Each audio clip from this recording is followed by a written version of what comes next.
Se me hacía tarde, ya me iba. Siempre se hace tarde en la ciudad.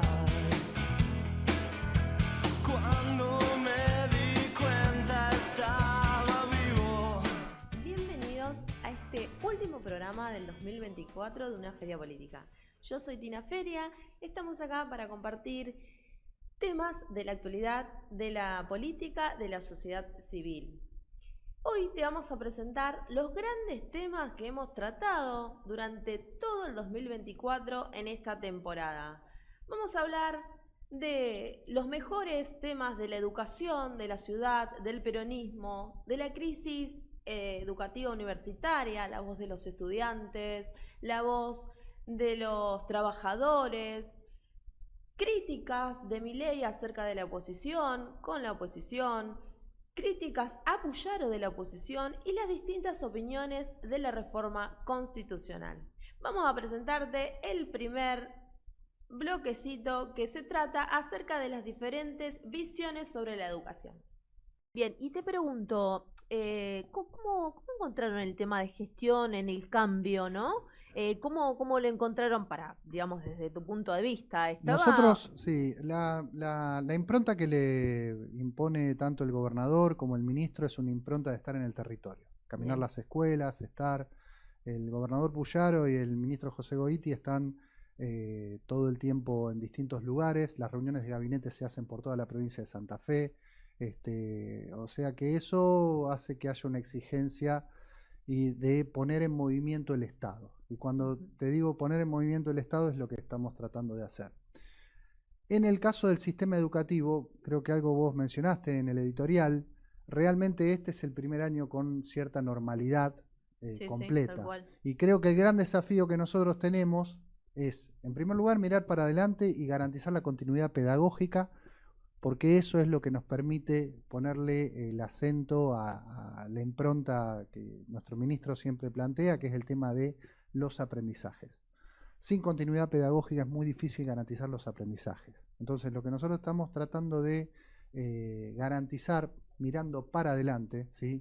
Es la cuestión de, bueno, que no falte nada en las escuelas, por eso hay una muy fuerte inversión en materia de infraestructura. Misma línea que lo que veníamos diciendo de las políticas anteriores, ¿no? Sí. Habla de un lugar desde el que se mira la docencia. Traer un enlatado que viene así como a resolver mágicamente una problemática vinculada a la alfabetización que ellos mencionan en la resolución con la que implementan el programa, tiene que ver con una idea de que los docentes hasta ahora no se estaba alfabetizando. Evidentemente no sabíamos hacerlo. Entonces, bueno, ellos traen algo armado que es como un programa universal, ¿no? Sí. Que va a funcionar en todos los territorios, para todo público. En todas las provincias. Claro, cuando sabemos perfectamente. Bueno, recién el otro invitado mencionaba que los procesos de enseñanza-aprendizaje tienen un grado de particularidad, digamos, y necesitan, digamos, de un estado de situación de las cosas, de un contexto. Por lo tanto, hubiera sido muy interesante que el gobierno, quizá hasta antes de asumir si estaba tan interesado y era tan urgente, ¿no? Pero si no después, en realidad debería haber convocado a todos los sectores, de mínima a los sectores que se ocupan de la pedagogía en nuestra provincia. El ministro Goiti, desde que asumió, dijo, no vamos a volver al presentismo de los 90, eso fue un fracaso, por esto que vos decías. Bueno, planteó un esquema muy parecido. No, nosotros tenemos un salario que no nos alcanza, yo diría que nos alcanza menos que nunca, se le agrega un adicional, que es este presentismo, lo llamamos premio, asistencia perfecta, pongámosle el nombre que queremos, y que necesitas cobrarlo porque no te alcanza, y que si faltás una vez perdés la mitad, y si faltás 2 veces lo perdés con todo. Es exactamente igual al presentismo de los años 90, de Reutemann y Bondesío, que insisto, el mismo Goiti decía que fue un fracaso, bueno, viene con un planteo muy, muy parecido. Yo recuerdo una anécdota de una compañera en los 90 que estaba transitando un cáncer, se tenía que hacer el tratamiento de quimioterapia, sí. Y fue a hablar con su médico para que cambiara el turno, así el tratamiento lo agarraba ya en el otro mes y no le afectaba el presentismo de ese mes, ¿no? Ujú. Digo, bueno, cuando llegamos a esas situaciones, estamos hablando de situaciones graves, cuando tenemos compañeras que van a trabajar enfermas, aunque sea con un estado gripal, con fiebre, no están en condiciones de ir a trabajar y van igual para no perder el premio. Eso no es bueno para las compañeras en primer lugar, pero no, tampoco es bueno para los chicos, no es bueno para la Para las educación. escuelas. ¿No? Claro, Hace exactamente. falta que las compañeras estén en las mejores condiciones para asumir esta tarea. Entonces esta presión de andar a trabajar porque si no vas a perder una parte de un salario, la rechazamos de plano.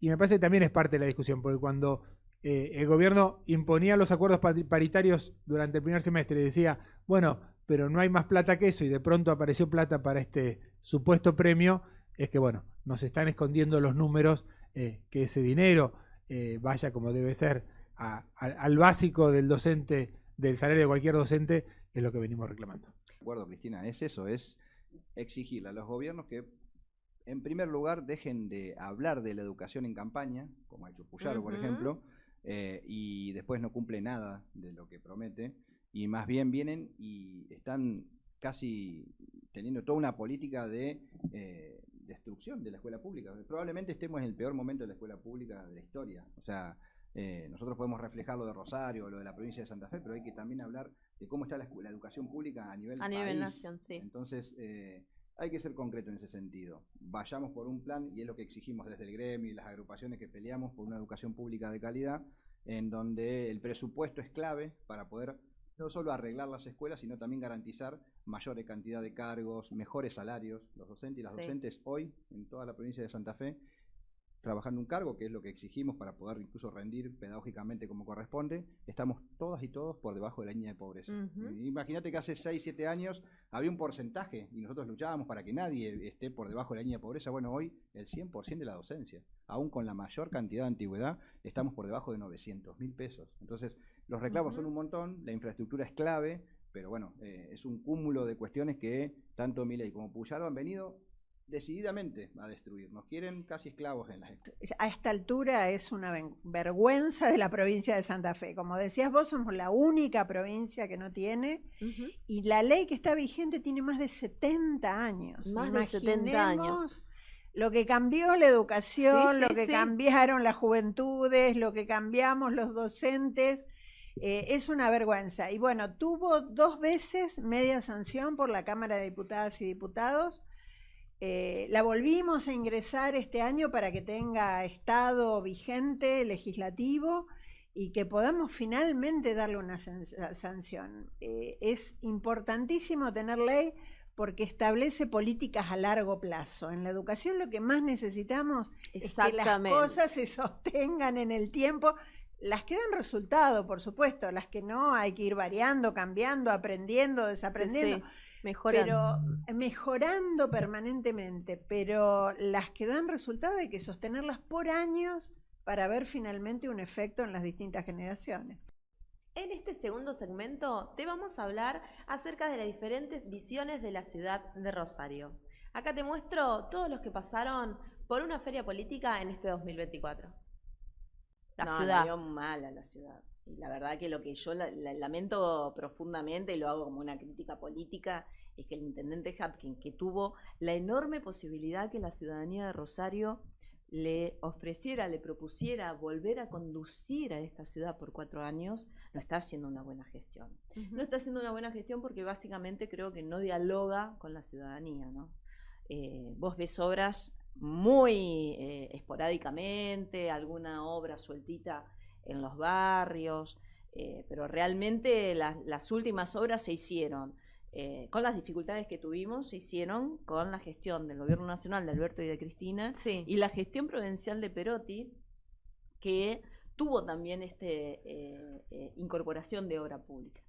En el paraguas de lo que hoy significa un gobierno nacional que lo primero que dijo es que no iba a hacer obra pública, o sea, que íbamos a tener menos trabajo, menos accesibilidad, menos seguridad, porque los municipios y las comunas necesitan de un acompañamiento de un Estado superior como el Estado Nacional, y creo que en ese sentido, digamos, Hapkin no es un buen gestor, ¿no? Bueno, lo que está pasando con el transporte urbano de pasajeros. Sí, yo creo que es muy difícil poder imaginarla en un contexto tan inestable como el que vivimos, y creo que va a ser muy complejo poder pensar una ciudad a futuro viable, porque va a ser muy complejo pensar un país viable si Milei logra estabilizar el modelo que pretende, ¿no? Un modelo para un sector muy reducido y para, bueno, justamente la entrega del país de las riquezas nacionales, y también la pauperización de las condiciones de vida de la producción, del trabajo y de los más humildes del país. Entonces me parece que el futuro de la ciudad de Rosario va a estar atado a la posibilidad de impedir que el modelo de entrega de Javier Milei se perpetúe. Si nosotros logramos condicionar para que no logre esos fines, no logre fines de la entrega de las empresas estatales, no logre la entrega de justamente las riquezas naturales que tenemos en el país, creo que es viable poder ir hacia un modelo de transformación de la ciudad. Si no, lamentablemente, justamente los resultados electorales van a estar condicionados a esa realidad nacional muy compleja. Un primer desafío es defender lo conseguido, no perderlo. Sí. Ese es un gran desafío. Sostener, mantener y no perder lo conseguido. Otro desafío es justamente que viene ahora para Rosario. Pienso que viene una concepción metropolitana. Ya Rosario, los límites no son los que eran, porque bueno, ya hay una mixtura entre lo habitacional, o sea, donde las personas residen para descansar o recreación, del lugar de trabajo, los sistemas de salud. Tampoco el sistema de salud de Rosario es de Rosario, es regional ya. Eso por un lado. Y el gran desafío que hablábamos con mis compañeros del partido el fin de semana pasado, haciendo un listado, digamos, cuáles son nuestros próximos grandes desafíos. Como te decía, primero sostener y defender todo lo conseguido, que es un montón que fue bien hecho, está al servicio de Rosario. Por otro lado, inversión en infraestructura. A ver, no podemos pretender proyectar o soñar vidas cuando un pibe en un barrio popular de nuestra ciudad se levanta un día que llueve y no puede ir a la escuela porque tiene la calle inundada, llena de barro. No se puede mover de su barrio porque el colectivo no pasa. Entonces, es inversión necesariamente en infraestructura. Para mí el Estado tiene que estar presente desde ahí, por supuesto, un Estado eficiente, un Estado que optimiza recursos, por supuesto en articulación con el sector privado, pero no se puede retirar porque si no, bueno, insisto, llegamos a la situación en la que llegamos, que es, bueno, territorios y sectores absolutamente relegados, abandonados, que uno los camina y pareciera que está en el siglo XVIII. También demostramos los diferentes pensamientos y temas acerca del peronismo, ¿sí? Con estos grandes invitados que ya te los mostramos. Si bien todo proceso electoral adverso es producto de una confluencia de factores, pero uno de esos factores, sin lugar a dudas, es haber fallado en algún desempeño propio, ¿no? En este caso, haber estado a cargo del gobierno, en la provincia y en la nación, en el periodo 2019-2023, y por lo tanto, además dos derrotas concluyentes, ¿no? Sí. Porque tanto en la provincia, a través del gobernador Puyaro, como a nivel nacional a través del presidente Milei, fueron derrotas concluyentes, ¿no? Entonces, por supuesto, hay un escenario de disgusto, de perplejidad, en algún punto también de cierta desorientación, pero que es lógico. Yo creo que es lógico, no es grato, pero es lógico que cuando uno pierde una elección, atraviesa un proceso de reflexión interna, yo diría hasta también de situaciones conflictivas, porque hay que procesar la derrota, hacer su autocrítica de las causas de esa derrota y trazar un horizonte de futuro, ¿no? Entonces el escenario actual es un escenario, inevitablemente de preocupación y de reflexión interna, ¿no? Bueno, lo que le faltó al peronismo de la 83 a esta parte en la ciudad de Rosario es querer ganar con muchas ganas la ciudad. O sea, el peronismo no ha querido ganar la ciudad con las ganas que debería haber tenido para ganarla. ¿Por qué crees que no quiso ganar? Por distintas circunstancias históricas, creo yo. Es decir, sobre todo, digamos, donde yo tengo más uso de razón política, digo, en los años del peronismo gobernando la provincia con Reutemann y Obey, Sí. había un compañero, digamos, el Chango Funes, muy, muy conocido, que tenía digamos, un principio, una máxima, una manera de pensar que era que había que ganar la provincia de Santa Fe sin que gane Rosario. O sea, el peronismo debía ganar la provincia sin que el peronismo gane Rosario. ¿Por qué? Porque si el peronismo de Rosario gana Rosario, obviamente que lo que va a hacer es conducir al peronismo de la provincia. Sí. O es claramente alguien con expectativa, o el que pueda ser intendente peronista de Rosario, con una expectativa de ser gobernador después.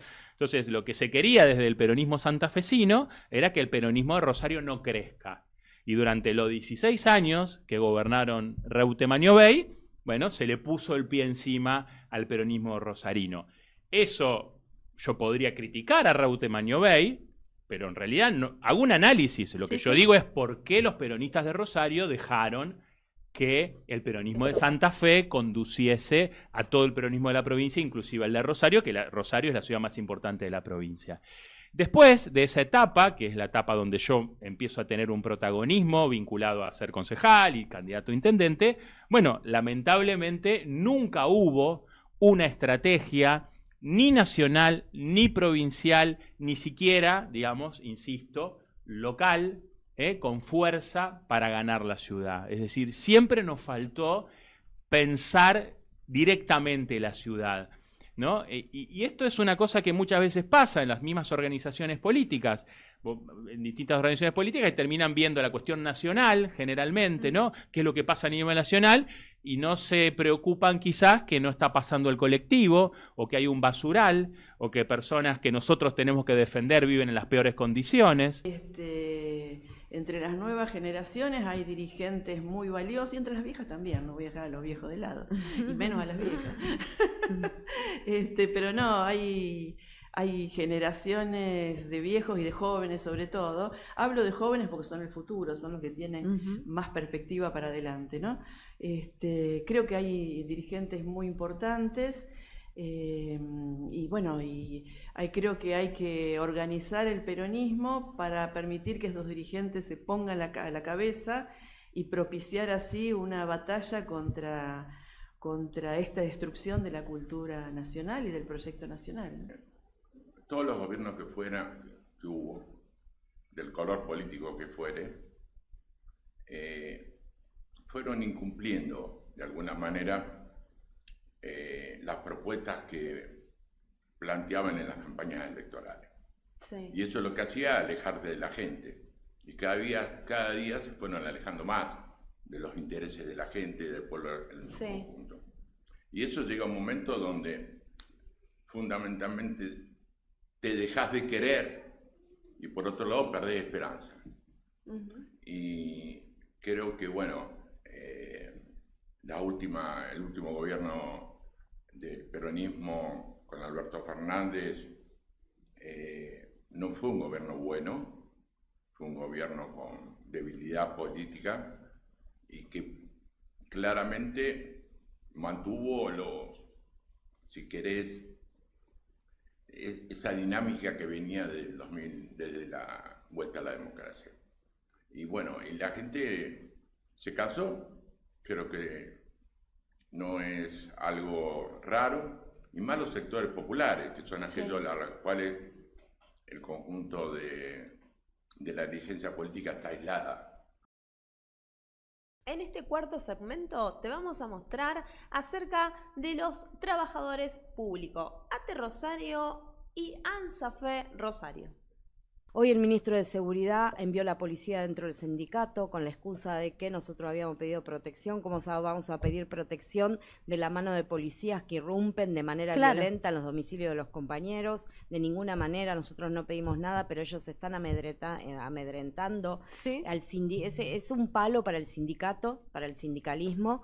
Y va en sintonía con las políticas nacionales de Milei, va en sintonía con las políticas represivas de Bullrich.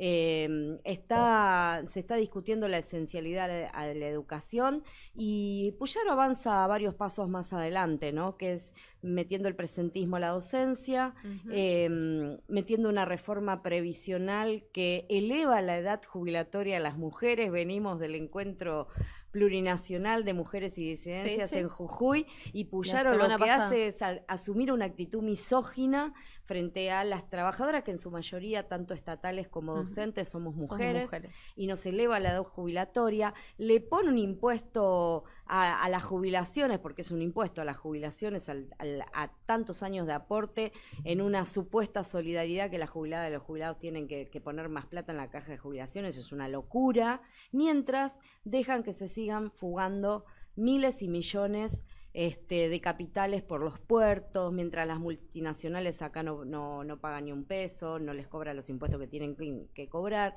Hay una ofensiva muy grande, un ataque al salario, a las jubilaciones, a la educación pública de conjunto. Las situaciones y las condiciones de las escuelas son cada vez más paupérrimas. Y también ataca derechos de la docencia. Nos ha quitado, todavía no otorgó las fechas de titularización y traslado. Es gravísimo. Hace años que tenemos ese derecho conquistado, que se viene discutiendo en paritaria, ni hablar que nos robó el 22% de la paritaria acordada 2023, que no se hizo responsable de eso, ni hablar que Milei cortó el incentivo docente, y Puyaro, como otros gobernadores que lo absorbieron, Puyaro mira para otro lado y no le exige a Nación, así como no exigió los fondos para la caja de jubilaciones. ¿Crees que esta imputación es una estrategia de Maximiliano Puyaro? Sí, totalmente. Esto no es casual. Esta estrategia es para golpear a la docencia, para disciplinar, para intentar que no luchemos, que tengamos miedo. No tenemos miedo, salimos más fortalecidos, porque la unidad en la plaza, con un montón de sindicatos, con sindicatos que pensamos diferente, con corrientes sindicales que tenemos muchísimas divergencias, con partidos políticos de todo arco. Nos llegó un comunicado del Partido Peronista, del Partido Peronista, nos llegó el comunicado estaban presentes todos los partidos del Frente de Izquierda Unidad, los diputados a nivel nacional del Frente de Izquierda Unidad se estaban solidarizando con esta situación. Por supuesto, el gran ausente de todo esto, porque son parte de este gobierno de Puyaro, es el Partido Socialista, que está dentro del gobierno de Puyaro, y el propio Partido Radical de Puyaro, el PRO, que están jugando en esta cancha, al igual que el gobierno nacional. Hay una ofensiva clara, es una estrategia para quitarnos el derecho a la huelga, para golpear al sindicato de conjunto. Lo que queremos plantear es que desde que Puyaro anunció que había una necesidad y una urgencia de una reforma previsional en la provincia de Santa Fe, nosotros nos manifestamos en contra de esos dichos. Lo hemos hecho en la caja de jubilaciones, en principio, en varias oportunidades, y en conjunto con los docentes de ANSAFE y otros sectores también.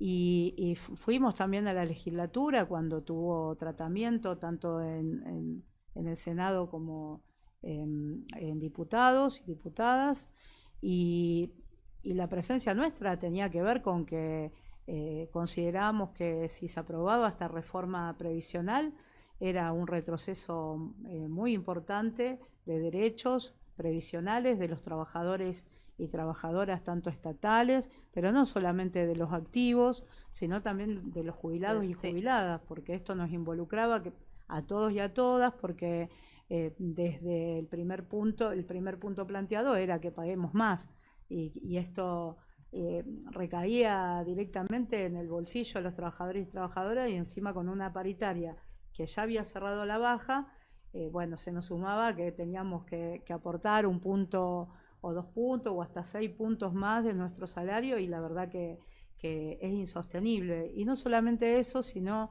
si hay otorgarle poderes absolutos al gobernador, que si Milei a nivel nacional resuelve, no sé, aumentar la edad jubilatoria, que en la provincia de Santa Fe se pueda llevar adelante sin ningún inconveniente y sin que tenga que pasar por la legislatura. Cosa de que nos parece una barbaridad, porque ya Boazo al principio había manifestado subir la edad jubilatoria, porque como nos morimos los estatales más grandes ahora, pareciera como que entonces tenés que jubilarte y después pasar a morirte tranquilamente con un sueldo de miseria.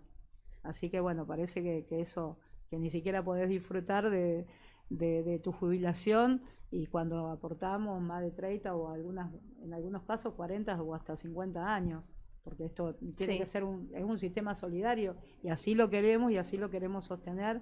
Y además los millones que planteaba el gobierno de déficit es ínfimo a comparación del presupuesto que maneja la provincia, o sea que plata hay. La escuché a Memé recién cuando explicaba claramente que esta es una provincia rica donde se exporta más del 80% de las materias primas del país, es una ciudad portuaria, entra muchísima plata a esta ciudad que muchas veces no nos queda, por eso siempre exigimos que paguen los que tienen que pagar, la que la juntan en pala, la que se la llevan a fondos extranjeros, y no que pague la gente, la gente que vive de su trabajo y que bueno, que no accede a determinados privilegios como esa gente que vive en esas torres, o que muchas veces son atravesados por los negocios inmobiliarios. Así que bueno, la verdad tremendo.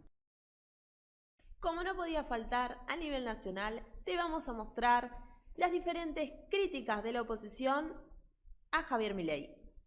El presidente tiene esta vocación autocrática y ha logrado, por vía de prebendas, de convencimiento, de cargos y de la paritaria con Mauricio Macri, que ordena un poco el bloque de diputados del PRO, logró consolidar un tercio de diputados y diputadas, que es el que le blinda los vetos. O sea, cuando el presidente veta una ley, que es una posibilidad, una prerrogativa constitucional, el Congreso puede insistir si consigue más de los 2/3 de los votos. O sea que si él consigue un tercio fijo que va a votar siempre contra insistir en un proyecto de ley, se va a poder quedar y va a poder seguir actuando en relación a los vetos.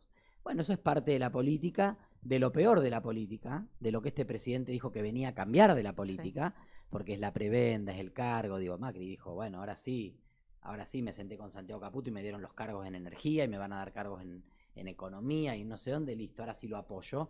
Bueno, eso es lo peor de la política, lo que la gente ha despreciado y menospreciado durante tanto tiempo. El presidente lo replica y lo reproduce. De todos modos, nosotros creo que nuestra función también es dar un debate independientemente de lo que haga el presidente.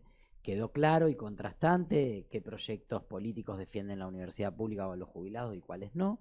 Tendremos que dar cuenta de eso en las próximas elecciones. Por supuesto, cada uno concurrirá a las elecciones y tendrá que dar respuesta por eso. En realidad Milei, desde que arrancó su gestión, tuvo un objetivo claro con respecto al Congreso, que es intentar clausurar el debate y, en todo caso, motorizarlo o habilitarlo exclusivamente cuando eran algunos temas de su interés. Particularmente uno, el más importante, que ha sido la ley Bases, que llevó, bueno, de alguna manera la mitad del año legislativo, ¿no?, de discusión. Después, cuando la oposición en sus más diversas variantes logró articular una respuesta frente a algunas políticas enormemente regresivas del gobierno de Milei, básicamente lo que tiene que ver con los recortes en materia de educación universitaria, lo que tiene que ver con los recortes a los jubilados, cuando la oposición logró construir una mayoría contraria a esas políticas del gobierno, el gobierno lo que hizo fue finalmente vetar esas iniciativas y luego sostener el veto de manera, uno podría decir, con algunos ardides poco convencionales, ¿no? Entiendo yo que comprando voluntades. Eso fue de alguna manera explícita. Cuando fue la ley base en el Senado, se repartieron embajadas, se repartieron cargos públicos en distintos organismos y se repartieron evidentemente otras cosas que empiezan a saltar con el caso Cuader, que no fueron por derecha de alguna manera, ¿no? Si vos buscás durante todo el año todos los exabruptos que ha tenido el presidente con el Congreso Nacional y con la dirigencia política, de todos los partidos, incluido algunos dirigentes de su mismo partido político, que por ahí han opinado distinto. Bueno, ha sido tremendo la cantidad de cosas. Creo que eso, lo que dice Milei, o estas formas agresivas y violentas, no son revolucionarias, digamos, ni son transformadoras, ni expresan el cambio. Solamente hablan de la mala educación. Yo soy padre de familia, primero de todo. Sí, soy padre de 2 hijos. ¿Y sabes qué aprendí de mis hijos? Además de aprender a ser padre, que se enseña con el ejemplo. Y cuando estamos en la función pública y estamos expuestos al servicio público, lo primero que hay que dar es el ejemplo. Y lo primero que tiene el ejemplo son las máximas autoridades, en este caso el presidente de la Nación. Le da un ejemplo pésimo a los chicos. Pésimo, les da un ejemplo pésimo. A mis hijos, por ejemplo, se asombran de las barbaridades y los insultos, lo mal educado que es el presidente y lo violento que es. Estamos viendo un momento difícil en la sociedad argentina, más allá de los problemas sociales y económicos, porque los vínculos están rotos. Como tuvimos las críticas de Javier Milei de la oposición, también tuvimos las críticas del gobernador Maximiliano Puyaro de la oposición. Planteamos una carta de 15 puntos, tanto al gobernador Puyaro como al ministro Cocosioni, que después eran 15 puntos críticos sobre la política de seguridad, reconociendo que efectivamente los homicidios bajaron de enero a agosto del 2024 en relación a enero a agosto del 2023 en un 65%, eso se lo reconoce, pero lo que les dolió mucho es que le haya dicho que esto es un paréntesis, que esto no tiene posibilidad de estabilizarse en el tiempo si no sabemos bien qué es lo que están haciendo, porque no se sabe bien lo que está haciendo. Entonces ellos hablan mucho de la cuestión de cómo se ha multiplicado casi en un 400% la presencia de patrulleros en las calles. Entonces yo les decía ahí que hay una tremenda contradicción, porque si ese aumento de patrullaje en las calles de Rosario redujo en un 65% los homicidios, pero solamente en un 15% los robos del celular, de la bicicleta, de la ropa, hay algo raro. ¿Cómo puede ser que esos patrulleros eviten lo peor, eviten lo máximo y no eviten lo mínimo? Hay una contradicción clarísima allí. Me dijo, en ese momento tomó la palabra el gobernador Puyaro y me dijo, pero vos, Carlito, tenés que entender todo lo que hicimos en las cárceles. Yo le dije, gobernador, yo le agradezco que usted siga diciendo lo mismo que me dijo del primer momento, pero yo también le vuelvo a decir lo que en aquel momento le respondí. El problema no está en las cárceles, está en las calles de los barrios, porque es en las calles de los barrios donde apareció la sangre derramada de los 4 muchachos trabajadores, los 2 taxistas, el colectivero y el playero, a principio de año. En marzo de este año. Ayer justamente el tío de Bruno Brusilacci, Brusilacci, que es el playero asesinado, el 6 de octubre iba a cumplir 26 años el pibe. Y me escribió muy mal diciendo que tantas cosas que le habían prometido no cumplieron. Y me impacta mucho eso, porque el que mata a ese chico que iba a cumplir ahora el 6 de octubre 26 años, era un pibe de 15 años, que cuando le pagan por el asesinato, se va al cine, hace una comida, le compra chocolate a su mamá, y después termina confesando que mató. Hay ahí algo que está mucho más allá de los patrulleros. Hay un fenomenal drama social. Entonces, recuperar la seguridad, para mí, es recuperar en los barrios el trabajo, la educación, la cultura, la alegría, el deporte, y poner en un patrullero, en lugar de tipos que van a ser colaboradores y socios de los narcos, que realmente cuiden a los vecinos. Es una cosa distinta para nosotros recuperar la seguridad. Yo te diría que lo que se ve a nivel de un objetivo que él tenía, yo estuve en el discurso que él dio, que era como su plan de gobierno, yo estaba sentada a 1 metro de él, donde dio su discurso ese 10 de diciembre. De diciembre de 2020. Digamos, algunas cosas se cumplieron en el sentido de priorizar el tema de la inseguridad con respecto a Rosario sobre todo, de lo cual lejos estamos de la pacificación todavía, pero bueno, en algunas cuestiones da la sensación de que ha minorado, o por lo menos las cárceles han tenido otro nivel de intervención sobre la ciudadanía. No tenemos claro a qué se debe. Se supone que se han reforzado las cárceles, se ha reforzado la policía, la seguridad. La gente te dice que en los barrios la inseguridad sigue estando, ¿no? Si es del narco o es del delincuente común, como le decimos, o de la persona que delinque con un robo común, la gente todavía dice que en los barrios. Mira, fui el otro día a una escuela en Cabín 9 y me dice, los docentes no quieren salir a la noche de la escuela, le pagamos un remis hasta el colectivo, porque los asaltan. Claro, porque también hay colectivos que en la periferia que no no entran, llegan. Bueno. No entran, no llegan, Pero y vamos, pasa, o sea, exacto. hay una problemática bastante de la compleja, seguridad, exactamente, claro. ¿no? Esto de que nos venden que nos hemos pacificado, yo me quedo con algunas interrogantes. Los demás habían prometido que la pacificación pasaba por la educación. Yo siento que a la educación le he destinado la alfabetización, que esto del el sistema raíz o el programa raíz, pero en realidad lo que fue el estímulo a nivel docente me deja bastante que desear. Incluso creo que han sido más afectados y no valorizados ni reconocidos. Están haciendo algo en infraestructura, algo, es todo muy lento porque, bueno, depende, pero no me parece que haya jerarquizado la prioridad.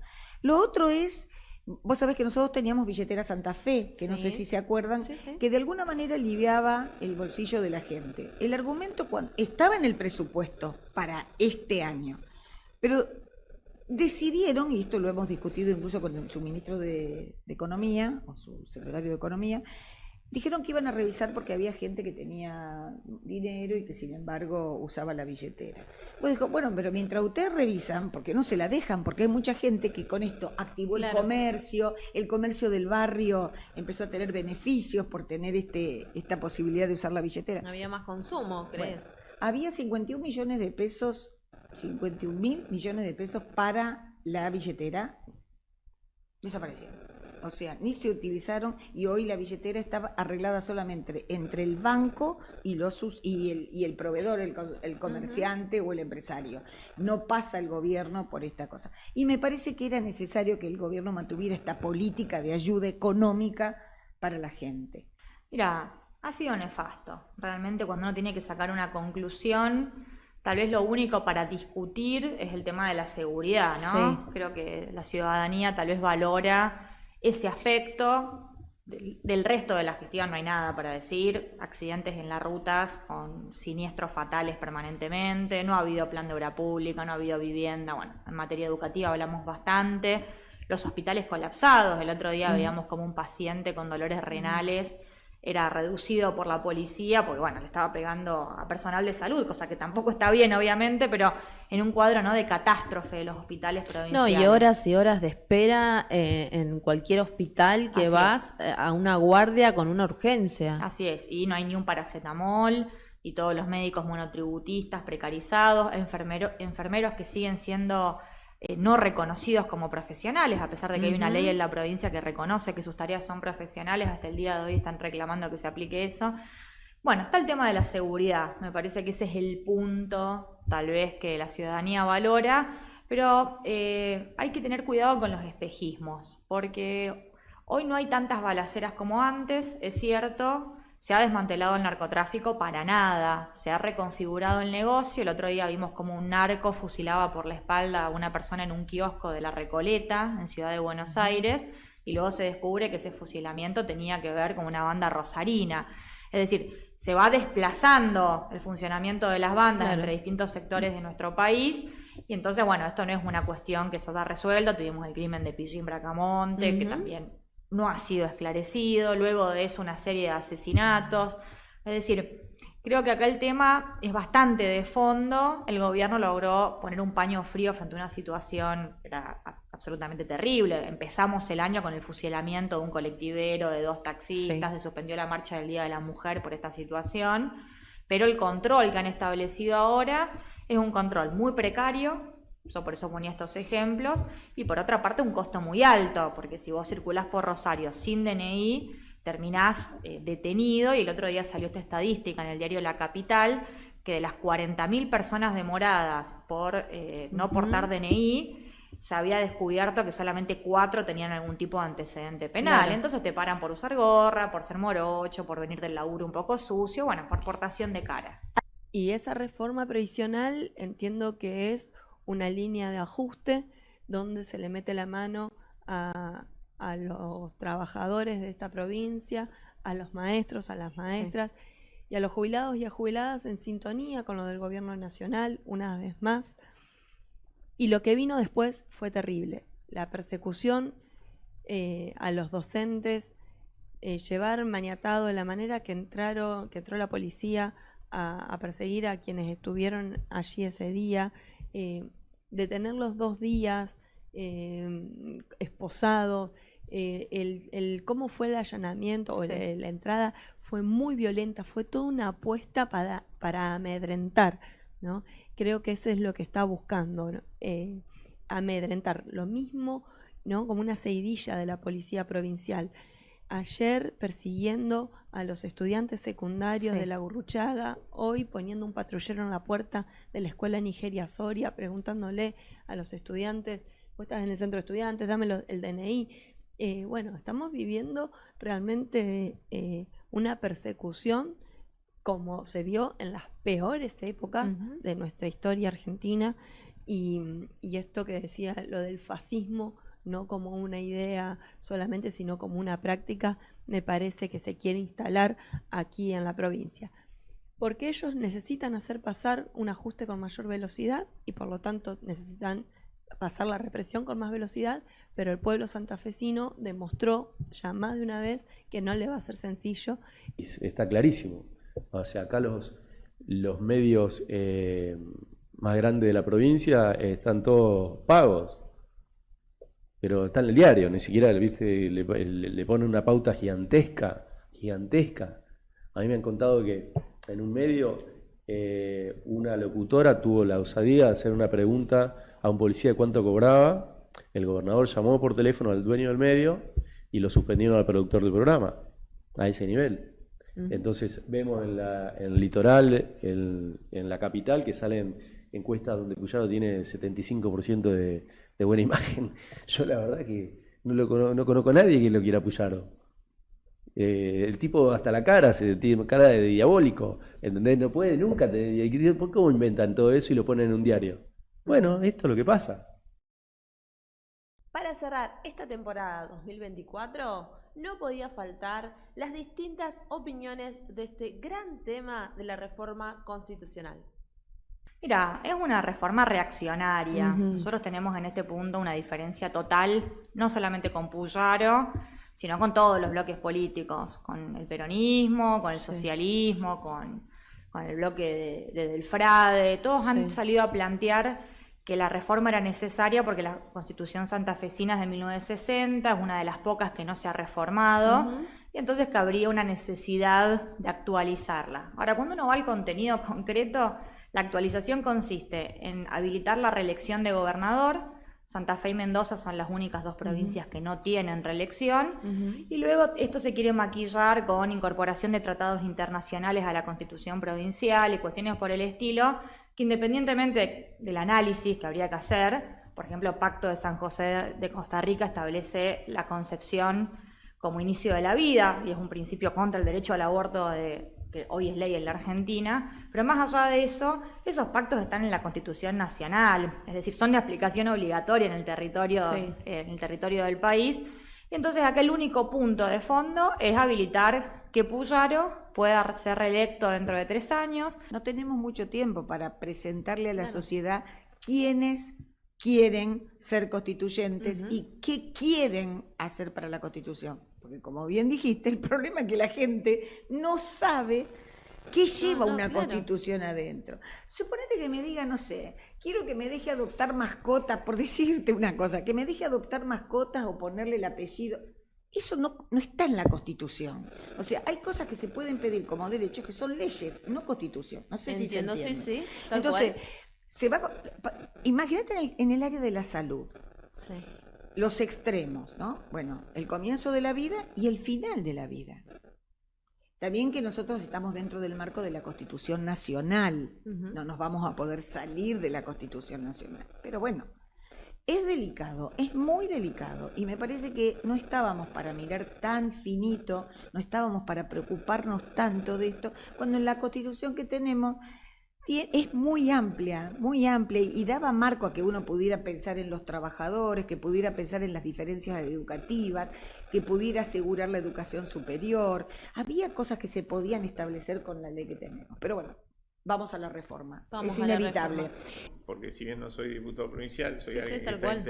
interesado Ujú. en el tema, me vi toda la sesión, todo el debate, y mientras se estaba produciendo la sesión había exactamente 292 personas promedio, en algún momento llegó a un pico de 300 y algo, en momentos caía a 200, viendo un debate que es trascendente para la historia santafesina, es decir, vamos a reformar una constitución que tiene 60 y pico de años de vigencia.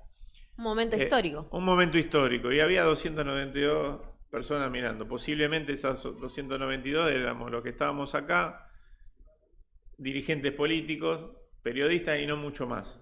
Ujú. Y eso es producto de la manera en la que se llegó a ese debate, que es sin participación, sin convocatoria de la población.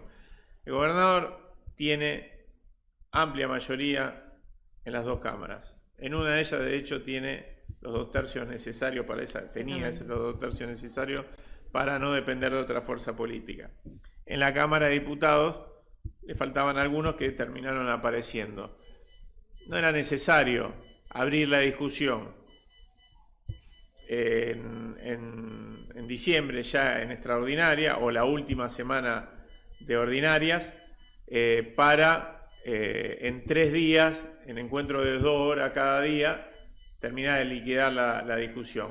Parece que hay un montón de temas que me parece interesantes ponerlos en debate, que no sé si van a estar, digamos, hay que elegir constituyente y después la Asamblea Constituyente será soberana y habilitará los temas más allá de la ley que votó.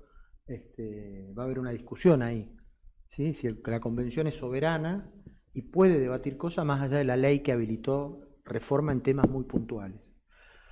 Pero es lo que te dije antes, me parece que hay una gran cantidad de temas que muchos se coincide, por ejemplo la autonomía municipal, establecer pautas claras en el Consejo de la Magistratura. ¿El Consejo de la Magistratura qué es? Es una entidad institucional que participan diferentes ámbitos del Estado, ámbitos académicos, para el proceso de selección de los jueces y fiscales. No menor, digamos, el proceso de selección del Poder Judicial se hace a través del Consejo de la Magistratura, que no tiene rango constitucional, con lo cual es un manoseo del Poder Ejecutivo. Todo eso, van por la reelección, acordate que tienen mayoría en senadores y mayoría en diputados, pero tienen que llamar a una elección de constituyentes. Mi abuelo fue constituyente la última vez que se hizo una reforma constitucional. Hay que reformar la Constitución, yo no la reformaría con semejante mafia enquistada en el poder. Y me refiero no a una mafia partidaria, una mafia, hoy la política es una mafia en Santa Fe, absolutamente una mafia, y tiene gente del peronismo, tiene gente obviamente del socialismo, obviamente del radicalismo, hasta gente del PRO. Toda esa mafia, ya cometimos el error de darle el gobierno de la provincia, porque el gobierno de Perotti la verdad que fue muy malo. Ahora, le vamos a dar también la posibilidad de que reformen la Constitución a los senadores provinciales que se llevan 150 palos por mes y se meten encima en todos los negocios ilegales que pasen volando. Hay tipos que están vinculados al tráfico de droga, al juego ilegal, a la trata, y le vamos a dar a esa gente que hoy está gobernando la provincia la potestad de que nos reforme la Constitución. Yo digo, esto es tan obvio. A ver, si vos de un sistema político tan corrupto como este, hay mucha gente esperaba que Puyaro sea una ley de la justicia, pero no, flaco. A ver, si de un sistema corrupto lo que va a surgir como cabeza, como liderazgo, va a ser un corrupto. Y si vos le das para que reformen la Constitución, no van a reformar la Constitución para beneficio del pueblo y para terminar con todas estas arbitrariedades de que, por ejemplo, los senadores estén repartiendo plata cuando en la provincia no hay un mango. ¿Entendés? No, va a ser peor. llegamos al final de este último programa especial de una feria política, pero no al final de nuestro compromiso con ustedes desde Agofa TV y desde una feria política. Este 2024 nos enseñó que a pesar de las adversidades, cuando trabajamos juntos y organizados, podemos avanzar hacia un país, hacia una provincia y hacia una Rosario más justa, inclusiva y de oportunidades para todos. Deseo que este 2025 nos encuentre más firmes, preparados y que nos guíe el diálogo, la comunicación y la unidad de todos.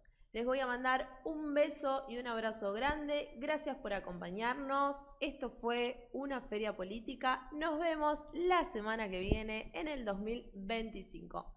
Saludos y abrazo a todos.